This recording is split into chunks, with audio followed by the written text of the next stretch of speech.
এবার বাজার পরিস্থিতি নিয়ে জানবো। পাহাড়ে দিন দিন বাড়ছে নিত্য প্রয়োজনীয় ভোগ্যপণ্য। এ বিষয়ে খাগড়াছড়ি থেকে বিস্তারিত জানিয়েছেন নুরুসাফা মানিক।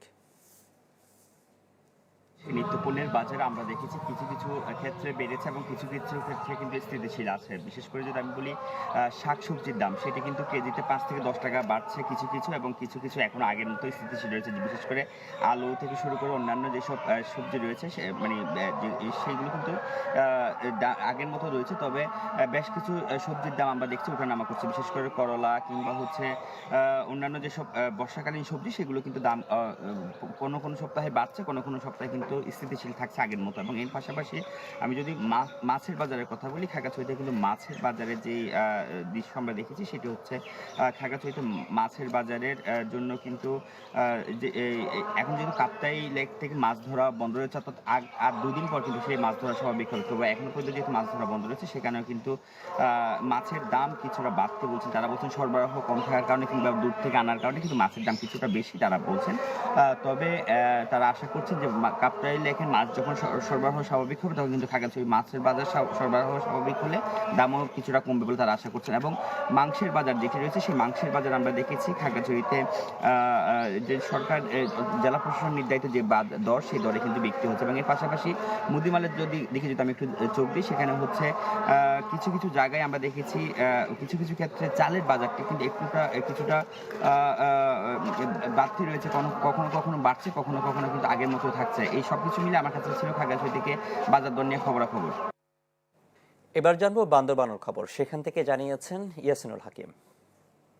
আমি দাঁড়িয়ে আছি বান্দরবানের মুরগি বাজার। আমরা সকাল থেকে দেখেছি বান্দরবান বাজার, বালাঘাটা বাজার, কালাঘাটা বাজার সহ বিভিন্ন বাজারগুলো ঘুরে দেখেছি। বাজারের কিছু কিছু জিনিসের দাম ঊর্ধ্বগতি হলো, কিছুটা জিনিসের দাম কমতে শুরু করছে। বিশেষ করে আমরা যদি মুরগির দর বলতে চাই, গতকাল এবং গত এক সপ্তাহ ব্যবধানে ব্রয়লার যে মুরগিটি রয়েছে সেটি প্রতি কেজিতে ২০ থেকে ২৫ টাকা কমেছে। এবং দেশি মুরগিও কিন্তু ৬০০ টাকা থেকে এখন ৫০ টাকা কমে ৫৫০ টাকা বিক্রি করা হচ্ছে। সোনালী এবং লেয়ার জাতের যে মুরগিগুলো রয়েছে সেগুলোরও কিছুটা দাম কমেছে। তবে দাম বৃদ্ধির দিক বলতে গেলে সামুদ্রিক বিভিন্ন মাছের বাজার ছয়লাভ থাকলেও কিন্তু বাজারে পর্যাপ্ত মাছ থাকার পরেও কিন্তু আসলে সামুদ্রিক মাছগুলোর আসলে অনেকটা দাম বৃদ্ধি পেয়েছে বলে আমাদেরকে ক্রেতা সাধারণরা জানিয়েছে। বান্দরবানের তুলনায় কেরানীহাটের দাম অনেকটা আসলে কম বলেও মানুষরা আসলে জানাচ্ছে। আমরা এই বিষয়ে কথা বলেছিলাম যারা মাছ বিক্রেতা, তারা আমাদেরকে বলছে পর্যাপ্ত সরবরাহ না থাকার কারণে বা চড়া দামে তারা বিভিন্ন জায়গা থেকে কিনে এখানে বিক্রি করার কারণে আসলে দাম বাড়ছে বলে জানিয়েছে। অন্যদিকে চাউলের বাজারে আমরা ঘুরে দেখেছি, চাউলের বাজার আমরা লক্ষণীয় যে বিষয়টি হয়ে উঠেছে সেটি প্রতি ২৫ কেজি যে বস্তাগুলো রয়েছে সেগুলোতে ২০০ থেকে ২৫০ টাকা করে চালের দাম বৃদ্ধি পেয়েছে। এবং মোটা যে চালটি রয়েছে সেটি প্রতি কেজিতে ১০০ থেকে ১৫০ টাকা করে চালের দাম বৃদ্ধি পেয়েছে। এবং তারা যেটি বলছে এই সময়টাতে আসলে বুড়ো এবং আমনের যেই দামগুলো উঠতেছে সেগুলো নতুন হওয়ার কারণে বাজারে ওই চালের চাহিদা না থাকায় নতুন চাল থেকে মানুষ পুরানো চাল বেশি খুঁজছে, এবং সেই চাউলের চাহিদা আসলে সরবরাহ কম থাকার কারণে এটির আসলে দাম বৃদ্ধি পাচ্ছে বলে তারা আমাদেরকে জানিয়েছে।